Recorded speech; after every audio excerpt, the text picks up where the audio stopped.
అంటుంటే అమ్మా ఇచ్చేయమ్మా ఇచ్చేయమ్మా నా ఏనుగుకి పెద్ద జాకెట్ కుట్టించుకుంటాను. ఏనుగు సరిపోదు. అయితే ఒక పెద్ద తువాలు ఒకటి పట్టరా. నా ఏనుగు అంత ఉండాలి తెలుసా? సర్లే ఇచ్చేయి. పొద్దు నుంచి బేరాలు అవ్వలేదు, బోనీ చేస్తాం ఏంటమ్మా? బట్టలు సచ్చా ఒక పెద్ద తువాలు ఒకటివా. మన దగ్గర కొట్టు చీకటి జాకెట్ మొక్కలే తప్ప తువ్వాలు ఉండవు కదా. అబ్బా మొత్తానికి వెంకటరత్నం చెల్లెలు అనిపించుకుంది. ఆయనకేమో ముక్కు మీద కోపం, ఈ అమ్మకేమో ఎలక్కంత పిచ్చి. అయినా ఇదేం పిచ్చిరా బాబు, ఏనుగు పిచ్చి. ఒకసారి పక్కన పట్టణంలోకి సర్కస్ కంపెనీ వాళ్ళు వచ్చారు. అప్పుడు మా గురువు వెంకటరత్నం ఈ సుందరిని ఏనుగు ఎక్కించాడు. ఆ ఏనుగు ఏం తప్పు చేసిందో ఏమో చచ్చిపోయింది. అప్పటి నుంచి ఈ అమ్మాయి తిండి తిప్పలు మానేసి ఒకటే ఏడుపు. ఏనుగు ఏనుగు అని ప్రాణాలు తీసేస్తుంది అనుకో. మీయేట్రా బాబు, మాయి తీసేస్తుంది. సరే కానీ శ్రీనివాసు, మీ గురువు జైలు నుంచి ఎప్పుడు వస్తున్నాడ్రా? ఇంకా 2 నెలలు పడుతుందిలే. అవును, నీ వ్యాపారం ఎలా ఉంది? నా బొందలా ఉంది. ఈ ఊళ్ళో బట్టలు అమ్ముకునే కంటే బజ్జీలు అమ్ముకోవడం మంచిది. ఏమంటే ఏం చెప్తానయ్యా, పరిస్థితి అలాంటిది. ఈ ఊళ్ళో ఎవరికైనా కమీజ్ గుడ్డో జాకెట్ గుడ్డో అమ్మాననుకో, కుట్టడానికి టైలర్ లేడు కదా. ఉన్న ఒక్కడికి పుట్టుడు బాధకం. అందుకని వేరే ఊళ్ళో కొనేసుకుని అక్కడే కుట్టించేసుకుంటున్నారు. ఈ సుందరంగాని బతిలాడు లేక నా తోక తెగుతుంది. బోని అవడమే కనా కష్టంగా ఉంటుంది తెలిసిన. చూడు సత్యం, ఈ ఊళ్ళో ఆడది ఒంటి మీద బట్టకి ఇబ్బంది పడిందంటే మగాడు దాని చుట్టూ చేరతారు. ఆ తర్వాత మా గురువు వస్తే గొడవలు అయిపోతాయి. అవును కదా, కాబట్టి సుందరాన్ని బతకించొద్దని చెప్పు. నువ్వు హామీ ఇచ్చావు కాబట్టి 100 ఇయాలాడి సంగతి తేల్చేస్తాను. కాదంటే ఆడు మెక్కలు ఇచ్చేస్తాను. 100 సరే ఇవాళ ఎలాగైనా ఆడు ఒప్పించేస్తాను. కాదంటే ఆడు మక్కలు ఇచ్చేస్తాను అంతే. ఎలా మీ గురువు ఉన్నాడా? ఉన్నాడు లోపల. చెప్తాను. ఈడోడు పొద్దున్నే. తల్లి పడవే, నీ కోసం బోల్ డబ్బు ఖర్చు చేసి బలిపడే శాస్త్రం కొన్నాను. కుడి భుజం మీద కానీ కడుపు మీద కానీ పడు. అంతేగాని గుడ్డెద్దు చేలో పడ్డట్టు నీ ఇష్టం వచ్చిన చోట పడమాక. నేను అడిగిన చోట పడ్డావనుకో, నీకు ఈ పురుగులు తినే కర్మేంటే సున్నుండలు, కజ్జికాయలు, పూతరేకులు, కొబ్బరి బొండాలు అన్నీ పెడతాను. జపజల్లి జపజల్లి జపజడవే జపజడవే. ఏంటి జప జల్లే జప జడ? ఏంటి మీ ఓడు మలయాళ మంత్రాలుగా నేర్చుకుంటున్నాడా? మా గురుడు మాట్లాడేది జభాష, అంటే రాజభాష. జపజల్లి జపజడవే అంటే బల్లి పడవే అని అర్థం. ఓ సిదా. ఎవడో బల్లి పడితే అదృష్టం అని చెప్పాడట. పొద్దు నుంచి డ్యూటీ వేసి కూర్చున్నాడు అక్కడే. అదేమో భయంతో బిక్కతచ్చి పడదు. చూసి ఏ నోట్లోనో కూట్లోనో పడుతుంది, రోగం కుదురుతుంది. ఇగో సుందరం, ఆ బలిని కావాలంటే నేను పట్టి తెచ్చిస్తాను. దారానికి చుట్టి మెల్లో వేసుకొని తిరుగుతూ గాని ముందు నా కాంటాక్ట్ తేల్చవయ్యా.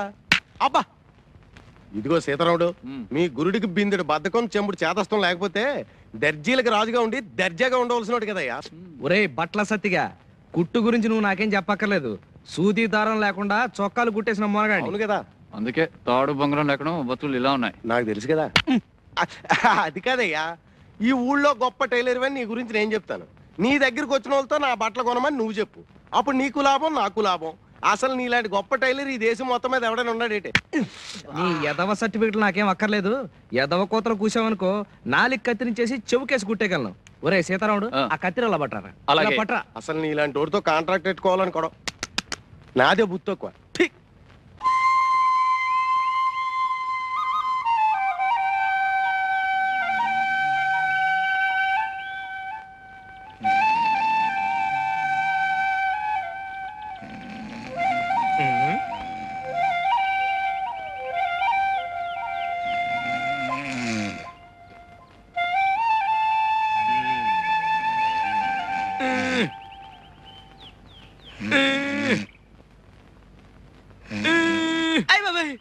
ఎవడా నువ్వు? చెరబట్టిన సీతమ్మూరు తీరు పాకలో పడి ఉన్నావు. కష్టాల్లో ఉన్నాడు దొరా, నిజమా? కష్టాలా? అష్ట కష్టాలు. అవును, నీకెలా తెలుసు? అడ్డదీగల హనుమంతు మాట పోలిపోదు. మోకంలో లక్ష్మీకళ ఉన్నది, కానీ అరచేతిలో దరిద్రం. దొరదొక్కేది చక్రం, కానీ చూపు వక్రం. నా చూపు వక్రమా? నిష్ఠూరంగా ఉన్నా నిజం మాట్లాడతా. పెద్ద పెద్ద దొరల జాతకాలు మొఖాలు చూసి చెప్పిన నేత్రాలు తిరిగి నీ చూడు. దర్శకరత్న దాసరి నారాయణరావు పక్కన నేను, నటశేఖర కృష్ణ పక్కన నేను, నూతన ప్రసాద్ పక్కన నేను, జయప్రద పక్కన నేను, శరత్ బాబు పక్కన నేను, రాల్ఫేలి పక్కన నేను. రాజకీయ నాయకుల సీట్ల సంగతి ఏంది, సినిమా నాయకుల కాల్ సీట్ల సంగతి ఏంది మొఖం చూసి చెప్తా. 100 నోటు ఉందా? 100? 100 కుర్రో 100 కనకం చేస్తావు. బురదగుంటలో చేపలు పట్టేటోళ్ళ జాతకాలు చెప్పను నేను. కశ్మీ కరాకండి, జస్మి జరాజండి, రథంబు జరాజక్, బడంబు బడబక్. ఓరి తండ్రి, కోయి భాషలో శాపనార్థాలు పెడతాడు. ఇదిగో ఇదిగో. 5 అడ్డ దిగల హనుమంతు అన్నం తింటాడు కక్కిన కూడు కాదు. పొరపాటు అయిపోయింది నాయన, ఇదిగో తీసుకో. అట్టరాదారికి ఏంటి చూస్తున్నావు? మంచిదా కోయంబత్తూరా అని చెప్పినా కదా. తొక్కేది చక్రం, బుద్ధి వక్రం. మనసు మంచిదే కానీ గుణమే జరాజక్. మహాప్రభు, బుద్ధి పొరపాటు అయిపోయింది, ఇక తిట్టకు, జాతకం చెప్పు. నా ముఖం ఎలా ఉంది? మొఖానికేం చక్కగుంది, తుమ్మ చెట్ల మధ్య సందమామల్లే. సరే చెప్తుండా ఈను. కొండదేవర తల్లి సత్యమైన వాక్కు పలకాలే.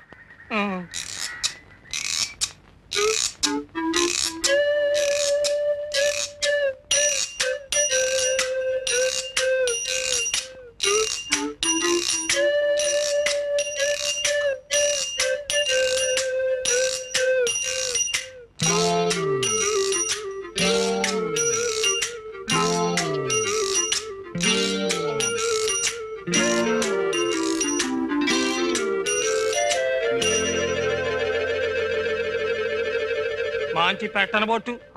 పెట్టంటే కన్య, కానీ ఆ పెట్టకు కుడితోడ మీద కుంకుడు కిందంత పుట్టుమచ్చ ఉండాలి. దొరికిందో నీ చక్రం తిరిగిందే. ఇక నువ్వు కానీ ఈ ఊళ్ళో ఏ పిల్లకుందని వెతకను? ఒడుపుని ఏ చెప్తాయి అనుకో. ఆడోళ్ళలో 4 జాతులు ఉన్నాయి, పద్మిని, హస్తిని, చిత్తిని, శంఖిని.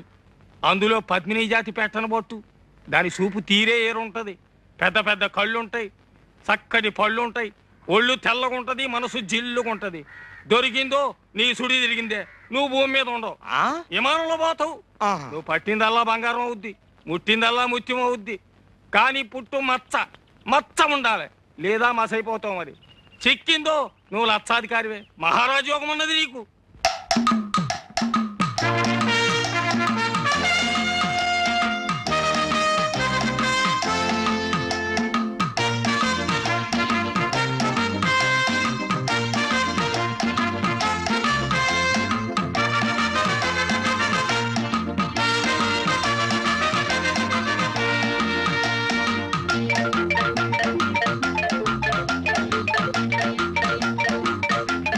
సీతారాముడు, ఈ రోజు నుంచి మన జాతక చక్రం మిషన్ చక్రం లాగా గిర్రం తిరిగిపోతుందిరా. ముందర నా కళ్ళు తిరుగుతున్నాయి, విషయం చెప్పుకురు. చెబుతాన్రా.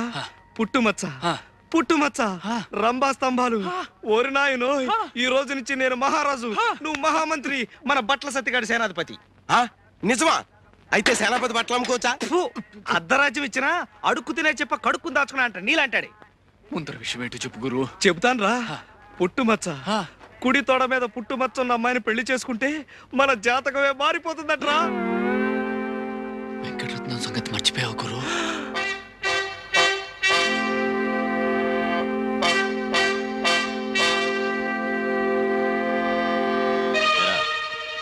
ఈ జట్కా సీనుగాడు తీసుకొచ్చిన సాక్ష్యాల దృష్ట్యా ఆ పిల్ల మీద చేయేసావని మరి ఇప్పుడు తేలింది. ఒప్పుకుంటావా? అమ్మో, ఆడపిల్ల గాలి సోకితేనే ఊపిరి తీసేస్తాడే, అలాంటిది పుట్టుమచ్చ కోసం ఆడపిల్లలు వెతికితే బతకనిస్తాడా? అవును. నోరు ముయిరా. ఇదిగో సుందరం, వెంకటరత్నం జైలు నుంచి రావడానికి ఇంకా 2 నెలలు టైం ఉంది. ఈ లోపున మచ్చన్న పిల్లని ఎతికి పెళ్లి చేసేసుకో. ఏడ్చావు. ఆ వెంకటరత్నం గారు జైల్లో ఉంటేనే వాడి శిష్యుడు సీనుగాడు పోలీస్ కుక్కలా ఈ ఊళ్ళో తిరుగుతూనే ఉంటాడు. ఆడి సంగతి నాకు వదిలే. ఆ సీనుగాడు నేను 2వ క్లాస్ 4 ఏళ్ళు కలిసి చదువుకున్నాం. ఆడు మనకు ఫ్రెండే కదా. అలాగా? అయితే సరుతు, నువ్వు మన కాంట్రాక్ట్ ఒప్పుకోవాలి. ఒప్పేసుకో గురు. ఒప్పుకోక సస్తామా? వసుదేవుడు అంత తోడే బట్టల సత్యంగాడు కాళ్ళు పట్టుకోవాల్సి వచ్చింది. అవును. అయితే నేను గాడిదినా? చచ్చా, బట్టలు మోస్తున్నావు కనుక సరదాకలా అన్నాడు. సరదాకా? ఎవరికైనా సవటకి చెప్పరా? సర్లే, అవసరం నాది. ఒరే అబ్బాయి సుందరం, నేను జాకెట్ కొట్టేస్తాను, అది ఆ పిచ్చి సుందరికి. అదేనయ్యా ఆ వెంకటరత్నం సెల్లులు ఏనుగు పిచ్చి సుందరికి ఓ మాంచి జాకెట్ ఒకటి కుట్టామనుకో, అది తొడుక్కొని ఏనుగు పిల్లల ఊరంతా తిరిగేస్తుంది. దాంతో మనకు మంచి అడ్వర్టైజ్మెంట్ వచ్చేస్తుంది. అంటే ఇటు నా గుడ్డలకి అటు నీ కుట్టు పనికి మంచి ప్రసారం వచ్చేసి ఊరు జనం అంతా వచ్చేసి మన మీద పడిపోతారు. అంటే అర్థం ఏంటన్నమాట, దాని పిచ్చిని కూడా మనం వ్యాపారంలో ఉపయోగించుకుంటున్నాం అన్నమాట. అర్థమైందా? సుందరం, ఈ రైక ఎంత బాగుందో. కాస్త వదులైంది. ఆ మాత్రం వదులుండాలి, పెరిగే వయసేగా. ఈ జాకెట్లో నువ్వు అచ్చం సినిమా స్టార్లా ఉన్నావు. నిజమే, అంతా అంటున్నారు. ఇట్లాంటి జాకెట్ 4 కుట్టి పెట్టవు? 4 ఏం కర్మ, 7 వారాల నగల్లాగా 7 వారాల జాకెట్లు కుట్టి పెడతాను. మరి నాకేమిస్తావు? నాగమండి దగ్గర ఏముంది, బొండారు కొబ్బరి పీచు తప్ప. అలా కాదు, నాగమణి చేత్తో చేసిన చేపల పులుసు తింటే స్వర్గానికి బెత్తెడు దూరంలో ఉంటావని. ఎవరు చెప్తా? ఎవరేంటి, కోనసీమంతా కోడై కూస్తుంటేను. అంత మనసైతే రాత్రి భోజనానికి రండి మీరిద్దరు. ఇద్దరునా? ఎందుకు? నేను ఒక్కడే వస్తా. రాత్రిపూట వాడు ఉపవాసాలు చేస్తున్నాడు. నేనా? ఉపవాసాలా? ఎందుకు? ఎందుకేమిట్రా? పిచ్చి తగ్గితే ఉపవాసాలు చేస్తానని అంతర్వేది నరసింహస్వామికి నేను మొక్కలా? నాగమణి నువ్వెళ్ళు, నేనొస్తా. రాకపోయావో? అబ్బే వస్తా. నాకు పిచ్చా?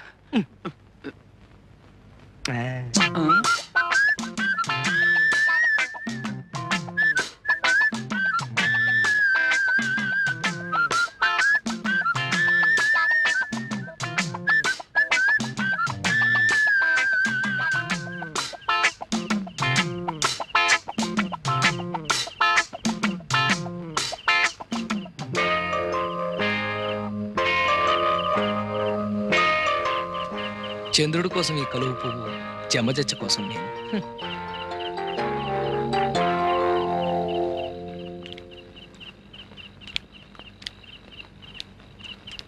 ఏది నోరు తెరు. ఆ, అబ్బా ఎంత ఎరగా పండిందో. అంటే నీకు పెళ్ళాం మీద ప్రేమ ఎక్కువ అన్నమాట. నీ నాలుగు కూడా ఎర్రబడింది అంటే నీకు కూడా మొగుడు మీద. ఛీ, ఓ సుందరం. ఇప్పుడు నాలుకే కాదు, బుగ్గలు కూడా ఎర్రబడ్డాయి. అది సరే, ఇప్పుడు నీకెన్నేళ్ళు? పోనీ నేను చెప్పనా? 19. అట్ట కనిపిస్తున్నానా? అసలు ఈ గౌన్ వేసుకున్నావంటే 12. కవునా? నైట్ గౌను విదేశాల్లో దొరసానములు వేసుకుంటారు. అయితే రేపు సంతకేసుకెళ్ళిపోనా? సంతకా? అమ్మో సంతకా, జనాలంతా పడి చేస్తారు. ఇది పడుకోబోయేటప్పుడు వేసుకోవాలి. అప్పుడు బోల్డ్ అని ఇంగ్లీష్ కళ్ళొస్తాయి. అసలు ఇంగ్లీష్ సినిమాల్లో ఎలిజబెత్ అని ఒక యాక్టర్ ఉండేది. అలాగా? అది వేసుకున్న గౌన్ చూసి జనాలంతా ఎర్రెత్తిపోయేవాళ్ళంట. ఆ? అది యాక్ట్ చేసిన సినిమాలు ఏడాది కొద్దీ ఆడేసాయి. తనంత గొప్పదాని అవడానికి కారణం ఆ గౌనేనని అది కుట్టిన టైలర్ ని పెళ్లి చేసుకుని తను ఎలిజబెత్ టైలర్ అయిపోయింది. ఆ? సరిపోయిందో లేదో చూసుకో. ఆ. పోనీ నన్ను తొడగమంటావా? ఛీ, సిగ్గు లేకపోతే సరి.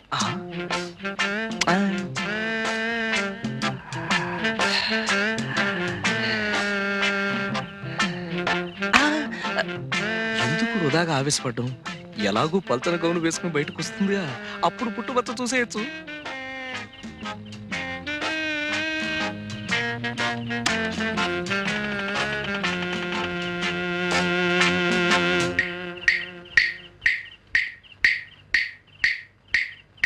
ఎలా ఉన్నాను? లోపలంగా వేసుకొచ్చావుగా, ఇంకా జమచచ్చేం కనిపిస్తుంది? ఆ? అదే ఎలిజబెత్ లా మాత్రమేనో టైలర్ లా లేవని. ఏంటో సుందరం? అది అదే అది జమజ.